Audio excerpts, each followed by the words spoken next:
Shalom. All praises, honor, and glorification unto our power. Call Halan La Alahayana with Yahweh Bahashim, Yahweh Shai Bahashim Rakak Wadash. Double honors unto the elders and apostles of Great Millstone.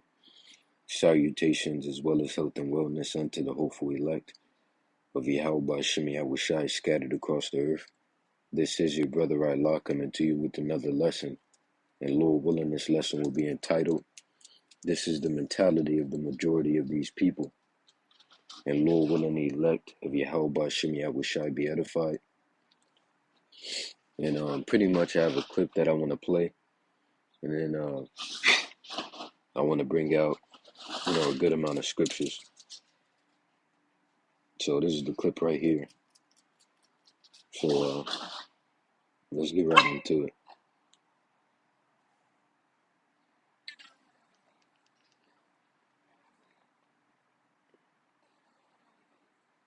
So the question is, would you let your daughter have a fucking OnlyFans? Right?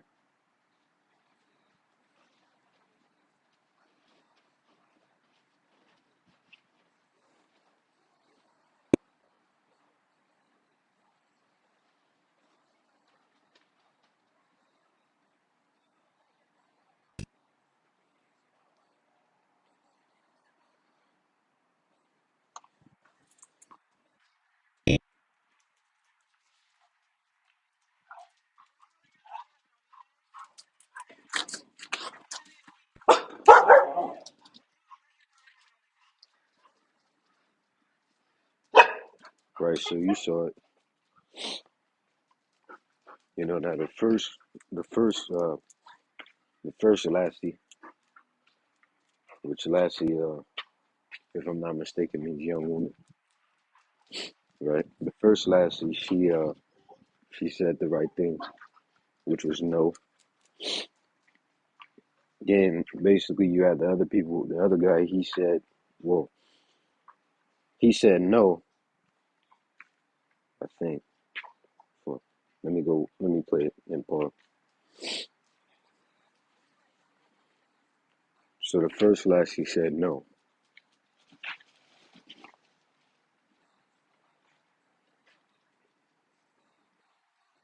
And you see that guy, he said, after he was asked, would you let your daughter have an OnlyFans? He said no. And then she said, okay, well, 2 million a week. If she made 2 million a week, he said still no. So that was the right decision. Now this guy, after he was asked, would you let your daughter have an OnlyFans? He said no. But then after she asked him 2 million a week, he said yes. With that guy that you see on the screen, after he was asked it, would you let your daughter have an OnlyFans? He said no. And then after he was asked, okay, what if she made 2 million a week? He said maybe. You see, so this is the mentality of the majority of these people. And as the scriptures say, the love of money is the root of all evil. Let me get that. So let me start off with that, because that's kind of, the main point. So this is the book of 1 Timothy, the 6th chapter and the 10th verse.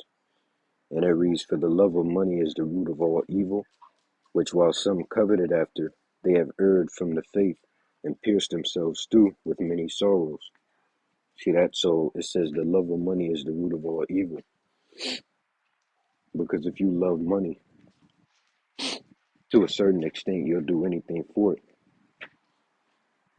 Right? So that's like the root of all evil.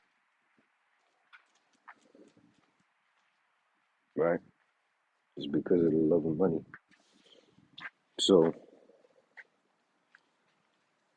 we can close that. And you see it, man. Once again, this is the mentality of the majority of these people. And, this is, shit like this is amongst the reasons of why the Lord is about to bring what he's going to bring. So let me get the book of Second Esdras, the 15th chapter, verse 5 through 6, or verses 5 through 6. This is book of Second Esdras, chapter 15, and verse 5. And it reads, Behold, saith the Lord, I will bring plagues upon the world, the sword, famine, death, and destruction. Verse 6, For wickedness hath exceedingly polluted the whole earth, and their hurtful works are fulfilled. So, additionally, let me get the book of Isaiah, chapter. Let me get the book of Isaiah, chapter 24, and verse 4, verses 4 through 5. The earth mourneth and fadeth away, the world languisheth and fadeth away. The haughty people of the earth do languish. The earth also is defiled under the inhabitants thereof, because they have transgressed the laws, changed the covenant. Changed the ordinance, broken the everlasting covenant.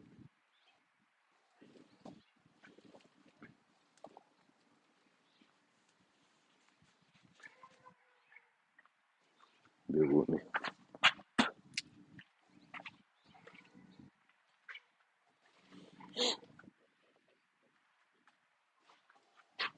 So, let me get the book of Ecclesiasticus, 36.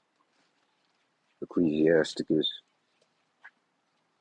36 and 25. And it reads, Where no hedge is, there the possession is spoiled, right? Which hedge, the word hedge is going into like border or boundary, if you will, right? There the possession is spoiled, and he that hath no wife will wander up and down mourning. See that? Which you see in the 24th verse, it says, He that getteth a wife beginneth for possession, and help like unto himself a pillar of rest. Which the word help goes in this, well, it can go in the servant, but in the case of a woman, that's her purpose. Her purpose is to serve the man, right? And the word woman means female servant. So there you go. You can look it up in the Edom online, right?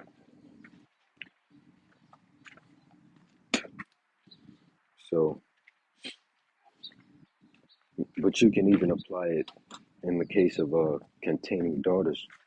You have to have a hedge about them, because if not, then they're gonna be spoiled.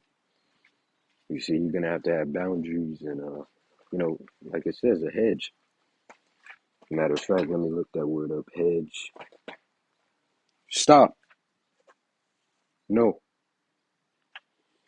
So for the word hedge, it says a fence or boundary formed by closely growing bushes or shrubs. Stop that. No. No. Right. So, and right here it says surround or bound with the hedge. Right here it says limit or qualify something by conditions or exceptions.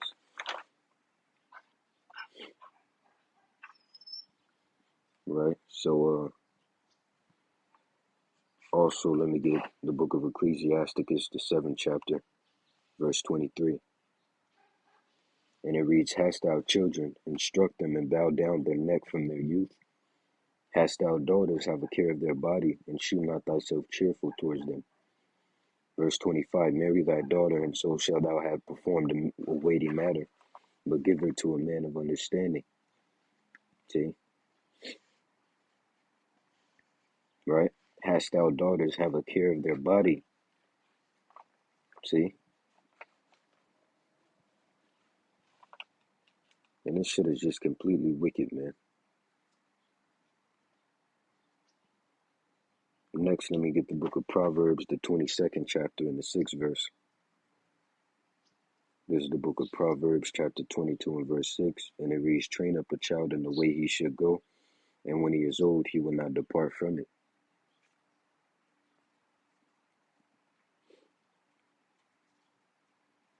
Also, let me get the book of, what's that, Titus 2 and 3 through 5. Move, you fucking fly.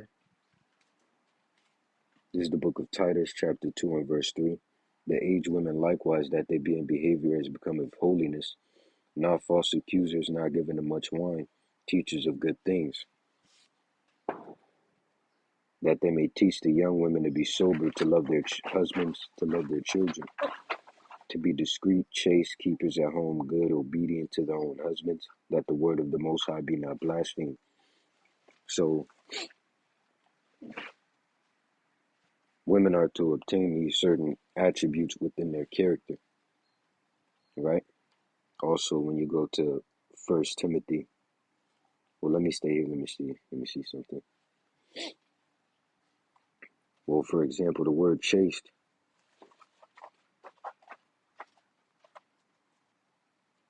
it says abstaining from, that's off, because it's saying abstaining from extramarital or from all sexual intercourse. Nothing's wrong with, you got to understand this, man. Fornication isn't sex before marriage. Sex is marriage,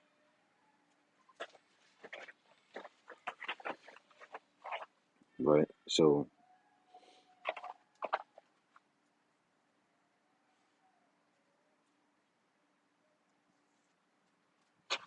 basically reserved, man, you know, reserved. See? So keep this at home, discreet. But when you go to the book of First Timothy, the second chapter, move, move.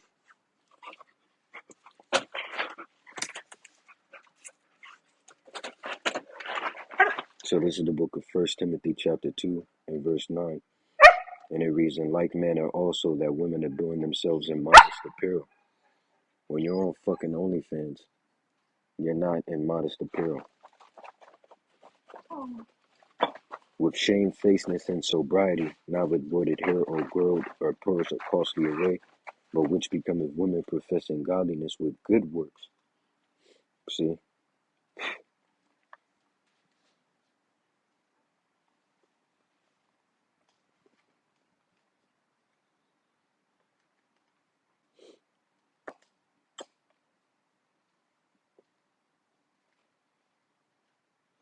And I got some notes here. Right, so right here, for the question, what is the meaning of modest woman? It says a woman can be described as modest when she avoids doing or wearing anything that might cause other people to have sexual feelings towards her.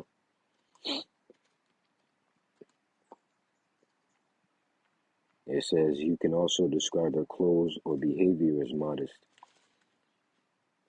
Cultures in which women are supposed to be modest. Women, period, no matter your culture, are supposed to be modest. See, and that's the problem, man. You got these people with all these ideologies and beliefs. See, there's one standard that's upheld throughout all the earth, despite everything, right? Despite culture, there's a way that women and men ought to be, right? See, I say this quite much, the word of the Lord is the determining whether something is right, wrong, true, false, so on and so forth, right? The word of the Lord is the standard throughout all the earth. See, because the laws of Yahweh Shem Yahushai were given to us, the Israelites. But see, in the kingdom, the heathen are going to have to keep our laws. You see?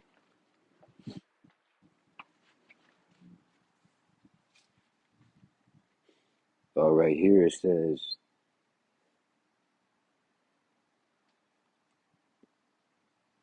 let me see. Okay, right here it says, of women, not improper or lewd, pure in thought and conduct. Right here. Of female attire, not gaudy or showy. See?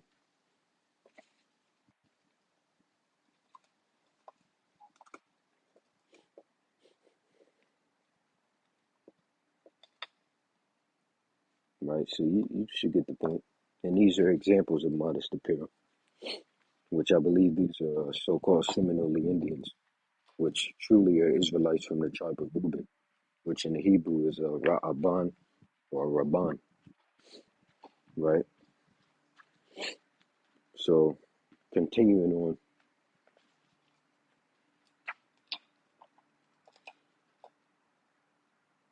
oh, we pretty much got all the scriptures I had planned to bring out.